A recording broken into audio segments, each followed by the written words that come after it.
सादरम अभिवादनम सर्वेभ्यो नमो नमः। मैं डॉक्टर अरविंद कुमार गौड़ एक बार फिर अपने सभी दर्शकों का, पाठकों का, श्रोताओं का अपने इस YouTube चैनल में हार्दिक स्वागत एवं अभिनंदन करता हूं।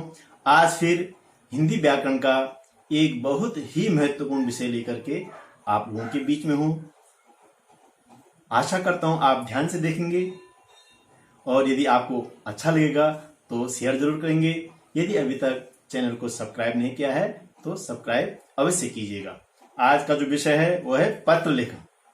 ये प्राथमिक कक्षाओं से लेकर के माध्यमिक कक्षाओं, उच्च कक्षाओं और संपूर्ण जीवन में काम आने वाला विषय है, इसलिए इसको ध्यान से देखें और फिर भी कहीं पर कोई परीक्षा रह जाती है तो कमेंट बॉक्स में लिखें।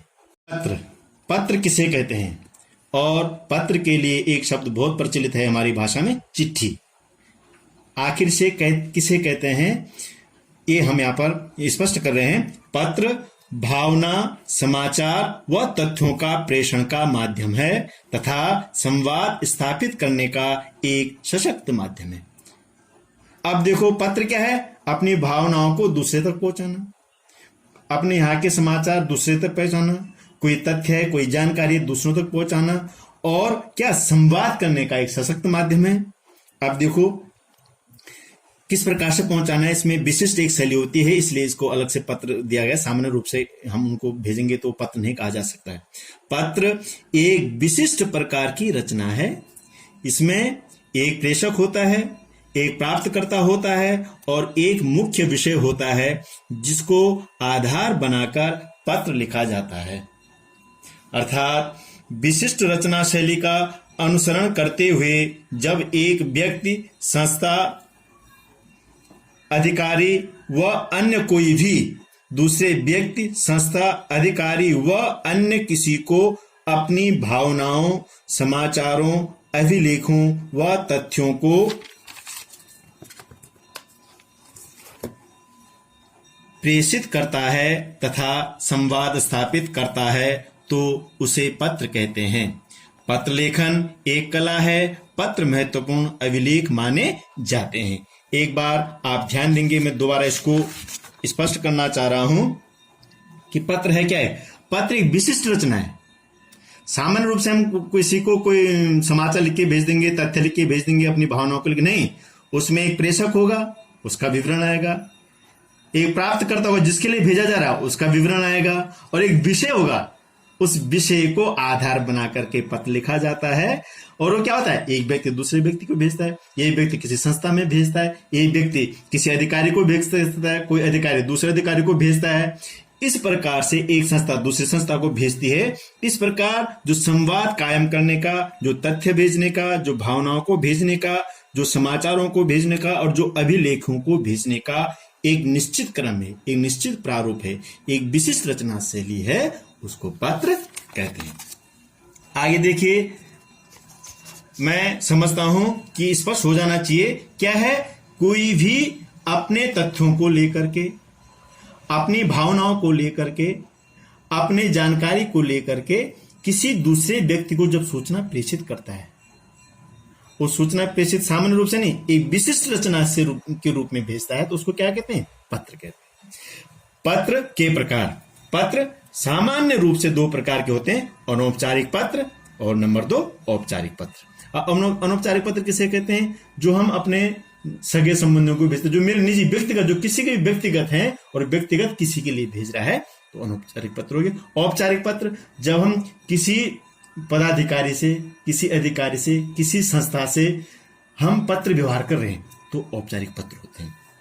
ध्यान देंगे यहाँ पर अनौपचारिक पत्र। अनौपचारिक पत्र अपने सगे संबंधियों, नाते रिश्तेदारों, मित्रों व मधुर संबंधियों व अन्य को लिखे जाते हैं। यहाँ पर ध्यान दीजिए, अनौपचारिक पत्र किसने? मैं अपने माँ जी को, पिताजी को, भाई को, बहन को, मामा को, मामी को, चाचा को, चाची को, जो आपके जीजा को, बहन को, जो भी आपके नाते रिश्तेदार हैं, आपके घनिष्ठ मित्र हैं, आपके कोई बहुत घनिष्ठ परिचित है, उनको जिनके साथ आपके मधुर संबंध है। अन्य भी दिया हुआ है। कभी कभी क्या होता है, आप देखते होंगे लोग एक दूसरे को डराने धमकाने के लिए, मतलब शत्रुओं को भी पत्र भेजते हैं कि आप ऐसा मत कीजिए। तो अन्य से यहाँ पर बहुत सारे गुंजाइश है, अन्यों को जो पत्र लिखे जाते हैं उन्हें अनौपचारिक पत्र कहते हैं। अनौपचारिक पत्र के प्रकार। अनौपचारिक पत्र कितने प्रकार के होते हैं?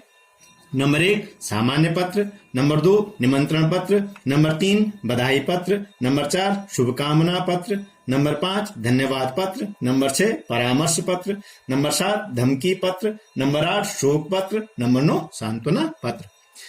थोड़ा थोड़ा बोलो में, वीडियो बहुत बड़ा हो जाएगा। सामान्य पत्र जिसमें हम अपनी राजी खुशी भेजते हैं, अपनी कुशल क्षेम भेजते हैं कि मैं कुशल हूं, आपकी कुशलता की कामना करता हूं, इस प्रकार से बहुत दिनों से आपके समाचार नहीं मिले, इसलिए पत्र सामान्य पत्र के अंतर्गत। निमंत्रण पत्र, हमारे घर में शादी है, चूड़ाक्रम है, कोई भागवत का आयोजन है, किसी प्रकार का भी कोई आयोजन है हमारे घर में, और हम जब दूसरों को निमंत्रित कर रहे हैं, अपने उनको बुला रहे हैं, उनका आवाहन कर रहे हैं, तो आवाहन करने के लिए, अपने घर में बुलाने के लिए विशेष किसी कार्यक्रम में, तो उस कार्यक्रम में आमंत्रित करने के लिए जिस पत्र का प्रयोग होता है वह निमंत्रण पत्र। नंबर 3 बधाई पत्र, किसी भी हमारे परिचित ने, हमारे सगे संबंधी ने कोई सफलता प्राप्त कर लिए तो उसको हम बधाई पत्र प्रेषित करते हैं। शुभकामना पत्र, कोई हमारा चिर परिचित किसी कार्य के लिए जा रहा है, तो उस कार्य के लिए जाने पर हम उसको क्या करते हैं कि इस कार्य के लिए हम आपको शुभकामना देते हैं। धन्यवाद पत्र, किसी ने हमारा कोई कार्य किया या हमने किसी का कोई कार्य किया तो हम उसको धन्यवाद पत्र लेकर के उनका धन्यवाद ज्ञापित करेंगे। परामर्श पत्र, कोई हमसे परामर्श ले रहा है, कोई किसी को हम परामर्श दे रहे हैं कि मैंने ऐसा काम करना था, क्या करूं, मैंने आईएएस की तैयारी करनी है तो क्या करूं, मैंने पीसीएस की तैयारी करनी है तो क्या करूं। तो जो चिट्ठी लिखे, जो आप परामर्श देंगे कि आप कोचिंग क्लास ज्वाइन कीजिए, या आप 8 घंटे पढ़िए, या आप इन पुस्तकों को पढ़िए, इन लेखकों की पुस्तकों को पढ़िए, इस विषय को आप अपने मुख्य विषय के रूप में लीजिए। इस प्रकार के जो परामर्श पत्र है, वकील से लिया जाता है परामर्श, किसी महान हस्ती से लिया जाता है परामर्श, ते परामर्श पत्र के अंतर्गत आते हैं। और एक आजकल बहुत नया स्वरूप है धमकी पत्र।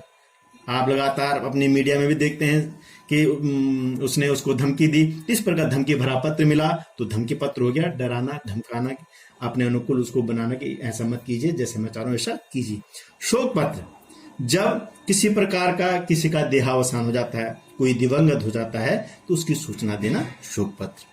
सांत्वना पत्र, कोई शोकाकुल परिवार है उसको सांत्वना देना, या किसी ने किसी कार्य में हाथ आजमाया था, किसी कार्य को करने की कोशिश की थी लेकिन उसको उस कार्य में असफलता मिली तो उसको भी सांत्वना देने की कोई बात नहीं, दोबारा आप प्रयास कीजिए। इस प्रकार से अनौपचारिक पत्र 9 प्रकार के होते हैं।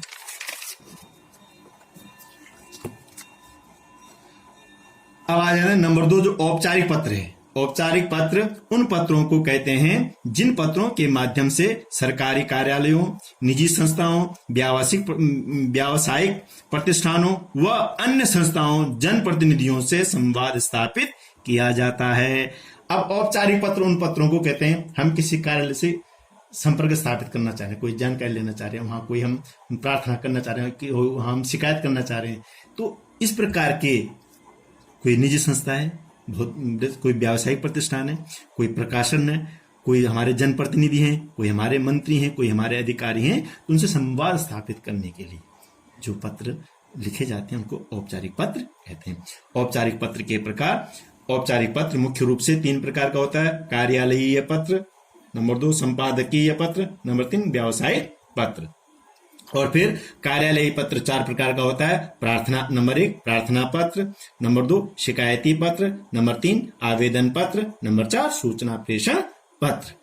आज हम जो पत्रों का जो बहुत आधार स्तंभ है, जो नींव है, जो मूल है, उस पर हम चर्चा करेंगे।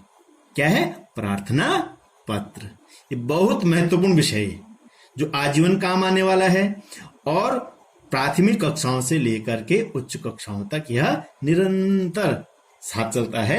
देखिए किस प्रकार से, मैं एक छोटा सा उदाहरण यहाँ पर दे रहा हूं, किस प्रकार से हम प्रार्थना पत्र को लिख सकते हैं। यह यहाँ पर एक इंटर कॉलेज के प्रधानाचार्य को लिखा हुआ है और अवकाश के लिए लिखा गया है। ध्यान से देखेंगे क्योंकि होता है इन्हीं प्रार्थना पत्रों से विद्यार्थियों का मूल्यांकन हो जाता है। सबसे पहले सेवा में श्रीमान प्रधानाचार्य महोदय, राजकीय इंटर कॉलेज बनचूरी, यमकेश्वर, पौड़ी गढ़वाल। विषय 2 दिन के अवकाश के संबंध में। महोदय, सविनय निवेदन इस प्रकार से है कि मैं कल रात से ज्वर से पीड़ित हूं, जिस कारण जिस कारण से विद्यालय में उपस्थित होने में असमर्थ हूं। अतः नम्र निवेदन है कि मुझे दिनांक 6 मई 2020 से दिनांक 7 मई 2020 तक 2 दिन का अवकाश प्रदान करने की कृपा कीजिएगा। धन्यवाद। दिनांक 6 मई 2020, स्थान बनचूरी, आपका आज्ञाकारी शिष्य आयुष, कक्षा 10, अनुक्रमांक 5, राजकीय इंटर कॉलेज बनचूरी। अब इसमें ध्यान दीजिए, पत्र लिखने का विशिष्ट रचना है, ये विशिष्ट शैली है। मैं पहले ही पत्र की परिभाषा में स्पष्ट कर चुका हूं। तो सर्वप्रथम हम यहां पर देखेंगे, हमारे पास 3 चीज होनी चाहिए पत्र लिखने के लिए। जो सामान्य खासकर प्रार्थना पत्र लिखने के लिए 3 चीज होनी चाहिए। सबसे पहले क्या, किसको लिखना है, किसको, क्यों और कौन। ये 3 चीज हमारे पास होनी चाहिए। किसको लिख रहे हैं, मानाम अवकाश के लिए अपने प्रधानाचार्य को प्रार्थना पत्र लिखते, किसको लिख रहे हैं, प्रधानाचार्य को। कहां के प्रधानाचार्य, उस स्कूल का नाम आ जाएगा। क्यों लिख रहे हैं, अवकाश। कौन लिख रहा है, आयुष। ये 3 चीज, किसको, क्यों, कौन, ये 3 चीज हमारे पास होना चाहिए। हम कोई सा भी प्रार्थना पत्र बहुत इजीली, बहुत आसानी से लिख सकते हैं। अब मैं यहां पर चर्चा कर रहा हूं कि किस प्रकार से प्रार्थना पत्र लिखा जाता है। सेवा में कॉमा लगाया जाएगा, फिर जहां पर समाप्त हो रहा है वहां से लिखा जाएगा। फिर विषय ठीक सेवा के नीचे आ जाएगा, लिखा जाएगा। फिर महोदय ठीक विषय के नीचे जाएगा, कॉमा, फिर सविनय निवेदन ठीक जहां पर समाप्त हो रहा है उसके आगे से लिखा जाएगा, फिर लिखा जाएगा। यहां पर हमने कारण बताया, ये ध्यान देना है। जो प्रथम पैराग्राफ है विषय के बाद, उसमें कारण बताया। अब मैं क्या चाहता हूं, वो दूसरे पैराग्राफ में आना है। यहां पर पैराग्राफ छोड़ना है, लगभग 1 उंगली के लगभग जगह छोड़नी है, फिर ये लिख देना है। ये तो कि ये कारण है। अब मैं क्या चाह रहा हूं, मैं 2 दिन का अवकाश चाह रहा हूं, तो यहां पर लिख दिया। और जो सबसे महत्वपूर्ण विषय है उसमें क्या, दिनांक जरूर लिखनी है और स्थान जरूर लिखना है, और दाएं तरफ ये लिखा जाना है। इसको कोई जरूरी नहीं है या इसको यहीं पर लिखना है, यहां भी लिखा जाता है, आपने देखा होगा, इधर भी लिखते हैं बाएं साइड में। और एक नया पैटर्न आ गया है कि जो हमें आपका आज्ञाकारी से लिखते हैं उसको हम इस साइड भी लिखना प्रारंभ कर देते हैं। तो इस साइड भी लिखा जा सकता है, उसमें भी किसी प्रकार का कोई दोष नहीं है। इस प्रकार से अन्य किसी भी प्रकार का प्रार्थना पत्र हो हम आसानी से लिख सकते हैं। हमारे पास 3 चीजें होनी चाहिए, किसको लिखना है, क्यों लिखना है और कौन लिख रहा है। ये 3 चीजें हमको पता हो तो हम किसी के लिए भी कभी भी प्रार्थना पत्र लिख सकते हैं, और उसमें दिनांक और स्थान का उल्लेख अवश्य करें। जो पत्र लिख रहा है अपना पूरा विवरण लिखे यहाँ पर, और जिसको पत्र लिखा जा रहा है उसका भी पूरा पता यहाँ पर आना चाहिए। आशा करता हूं आप लोगों ने ध्यान से देखा होगा, समझा होगा, जाना होगा, और आप लोगों का जो संचित ज्ञान है, जो अर्जित ज्ञान है, उसमें श्री वृद्धि हुई होगी। एक बार फिर मैं सभी श्रोताओं का, सभी पाठकों का और सभी दर्शकों का बहुत बहुत धन्यवाद करता हूं।